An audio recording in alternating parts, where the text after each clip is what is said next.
Relationship advice. Update. My 25 male, now ex-girlfriend, 22 female, cheated on me with my now former best friend, 24 male. This has been a pretty horrible week. This guy has been like a brother to me since freshman year in college. He was dating this girl, 23 female, as well, and she is the one who found out and told me. We've hung out a fair bit as couples, and honestly, I never noticed anything besides the usual banter. It's the worst betrayal I can imagine. And since I found out, I feel like I've been walking underwater since. His girlfriend discovered it when she saw he was getting multiple Snapchats from my girlfriend while he was asleep, well after midnight. She checked, and let's just say the evidence was compromising, and didn't leave anything to the imagination. She screenshotted it, sent it to herself and then me. I spoke to her very briefly on the phone, as long as we could both keep it together, just to make sure this was beyond all doubt. After that, I sent the screenshot to my girlfriend as well as my friend, told them it was over, and then blocked both their numbers. Neither has made the effort to reach out, which suggests to me it was likely they weren't just screwing and probably intended to break up with us eventually and get together. A masochistic part of me wants to know details, but I think it's best I don't. I imagine his girlfriend also handled things on her end. We're living under some pretty tough COVID restrictions, so there's not a lot I can do to take my mind off things right now. I just work and spend time in my own thoughts. I am probably lucky that I didn't live with my girlfriend yet. It was something I was thinking of bringing up with her ironically. I've told one other friend about this over the phone, but that's it. Haven't even told my parents yet. They love my friend like a son, and it's not a conversation I want to have, because I'd basically be admitting I'm an idiot who can't tell when two of the closest people to him are screwing him over. His ex sent me a text the other day, and asked if I could come over and talk. I'm in two minds about this. On the one hand, I'm mourning losing him over losing her by a lot. I was in this relationship for a year, and I've known him for 8 years. He was going to be best man at my wedding, and my kid's godfather. Seeing his ex is just going to be a reminder of what he did to me. Also, I'm not sure if she wants to meet because she wants to hook up with me or not. I admit that would probably feel good, though might not be healthy in the long run, probably not thinking that far ahead though. On the other hand, if there's one person I feel I can bring myself to let my guard down with, it's probably her, because she is likely feeling the same thing. I want someone to express my grief to without feeling pathetic. What should I do? What are the pros and cons of going over to see this girl? Now for the top advice. Before reading the updates, I don't necessarily think that going to see her would be that bad of an idea. It doesn't have to be for a hookup. I think you need someone to share in your grief right now. This could be good for you. Is it bad that the more I think about it, the more I actually want something physical to happen? That's not necessarily a bad thing either. You're hurt and want comfort. If both of you are up for it, then I see no issue. However, make sure you're not doing it out of spite for both of your exes, because that will only lead to confusion and possibly hurting both of you all over again. But if you both just want to fool around, then there's no harm in that. I don't really get the spite thing. Clearly neither of them care about either of us in the slightest, so us screwing wouldn't make a difference to them. I can't believe I'm saying this, but I want to do it just so I can feel more like a man again. Hooking up with the ex would be good revenge, and probably a good distraction, and who knows, maybe you guys would get along. However, would you feel like a piece of crap in the long run? In either case, I 100% think you did the right thing by blocking them both and focusing on yourself. Such a tough situation, wishing you the best, man. Edited in an update.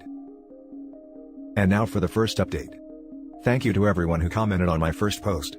So, I ended up going over to my now former friend's now ex's place late last evening after dinner. She opened the door and didn't look great. Her eyes were kind of bloodshot. At first, I thought she had been crying recently, but she said she later hadn't slept much the past few days. Fair, it's been the same for me. We sat on her couch.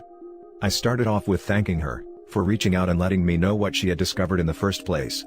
She said she wished she had approached me sooner because she had felt like things had been off for the past 3 months. According to her, it seemed like whenever the four of us hung out, the banter between my ex and hers had just started escalating a little bit, and there seemed to be an incremental amount of teasing and inside jokes. It never came close to occurring to me, because literally the last person I would ever suspect my ex of cheating with was my best friend.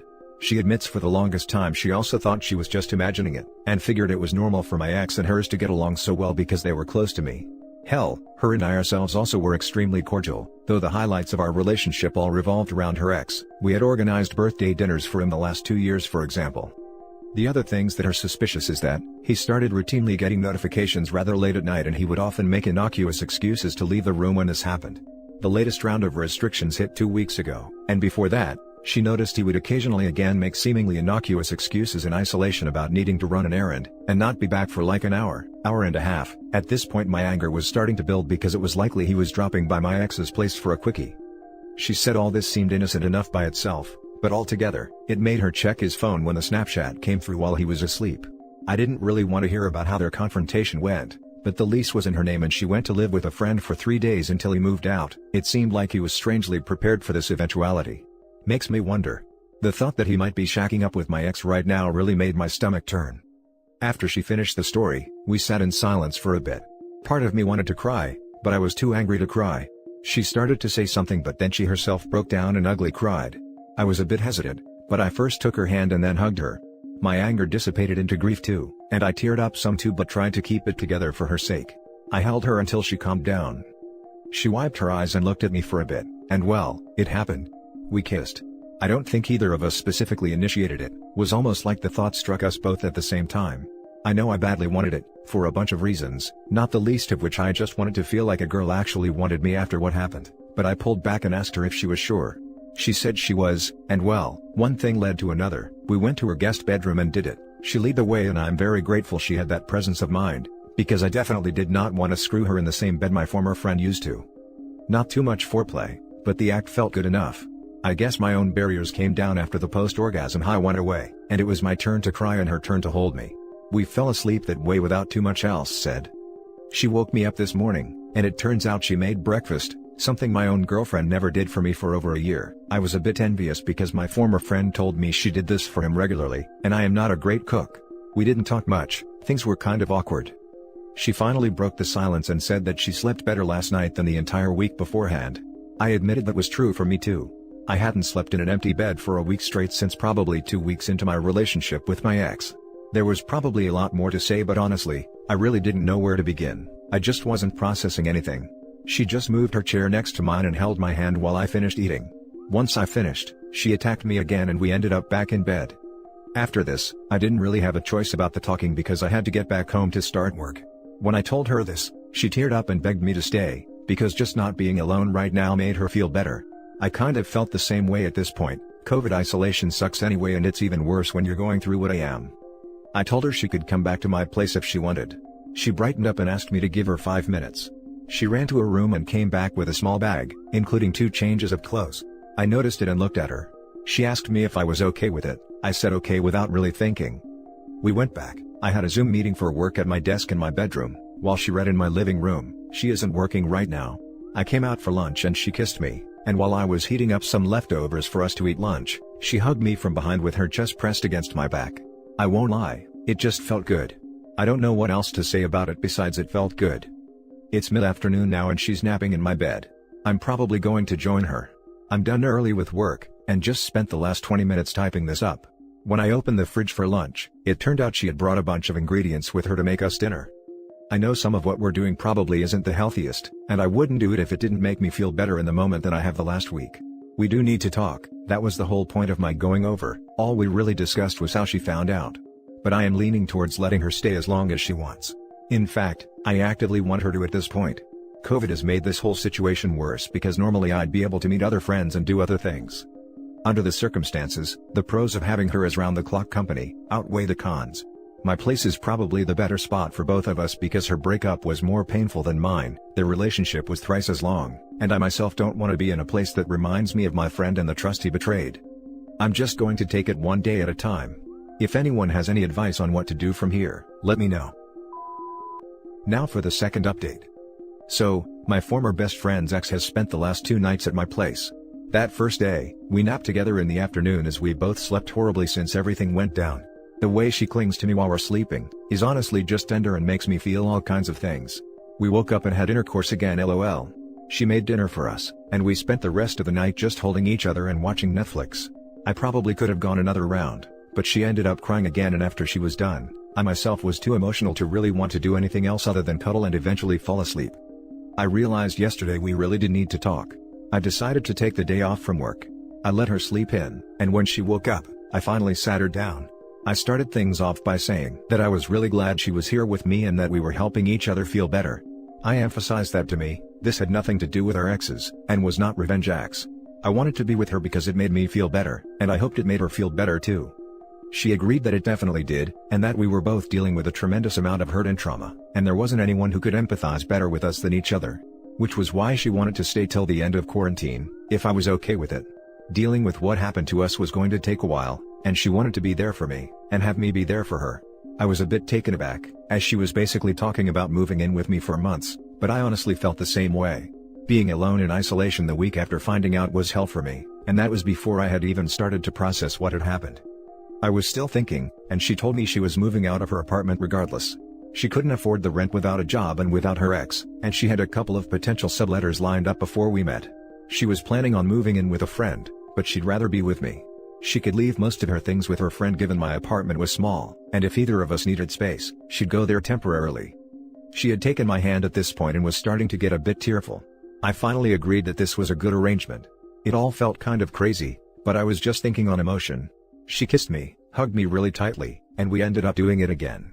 After this, she told me she was going to start going on birth control again so I wouldn't have to use a condom.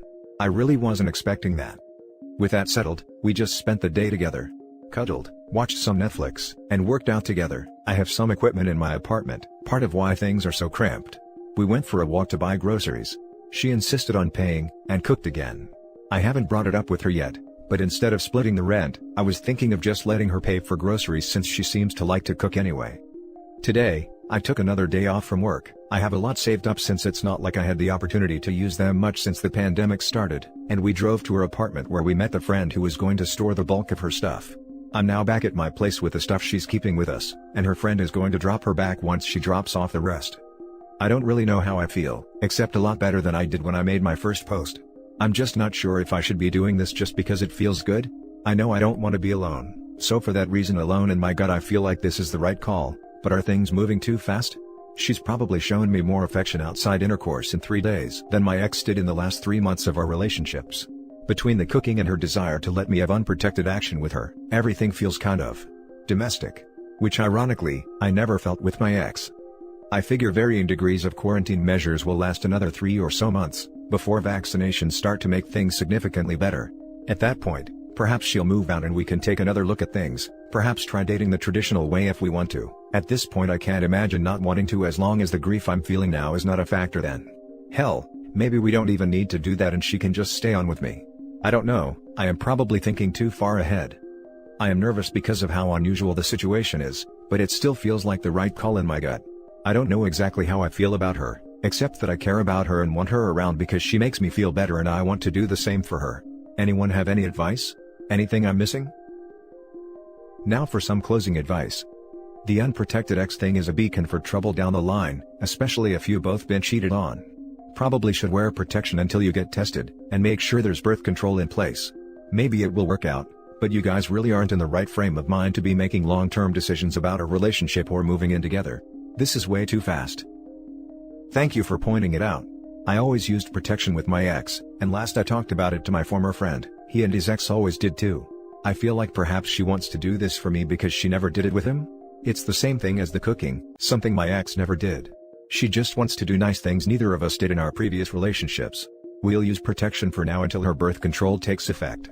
We're both definitely clean. We've literally only slept with each other and our exes, who were also sleeping with each other, in months. So, you both got cheated on by your partners and are now finding solace in each other since you two are both the ones who got screwed over? It seems really messy, and that you're using each other as a crutch to get over the betrayal. Neither of you had space or time to heal from your previous relationships, and are trying to settle into some sort of domestic bliss routine. Perhaps it's nice to have someone to relate with since she's been through the same heartbreak, but I don't anticipate this as the ingredient/recipe for a successful relationship at this current stage. Not really thinking that far ahead. You're right, maybe this won't be a long-term thing, though I hope it could be if things break right for us. I just want her around right now because she makes me feel better, and I do the same for her. COVID complicates a lot of things here. Just a couple thoughts. First, make sure you're both dealing with your issues from the ending of your previous relationships. Don't rug sweep them hoping they just go away, or they may turn into a ticking bomb waiting to blow up on you. Second, you two really need to communicate a lot. With the two of you going from casual friends to living together after shared trauma, you'll want to be sure any relationship is built on wanting to be with each other, and not just avoiding being alone. Maybe you can plan some dates outside the apartment that don't require restaurants, movies, etc. Go out on a hiking trail, plan a picnic, visit friends in a socially distant, outdoor setting, etc. Thank you. Yes, I know this will need to come up eventually, but everything is honestly just too raw and painful right now. We both cried a lot and I still can't begin to process it. I told her we need to address this at some point and she agrees, but also said she can't do it right now. I don't honestly know if there's going to be a relationship after this. Ideally, I'd like to be the case. She's beautiful and a very kind person. I know her well enough, but I don't know her. You're right, it has to be about us as people, not what we're going through. It's another thing to work on.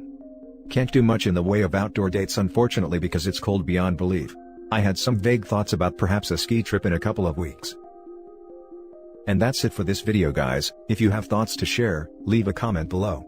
Don't forget to hit like and subscribe if you like this content. I'll catch you in the next one. Good day everyone.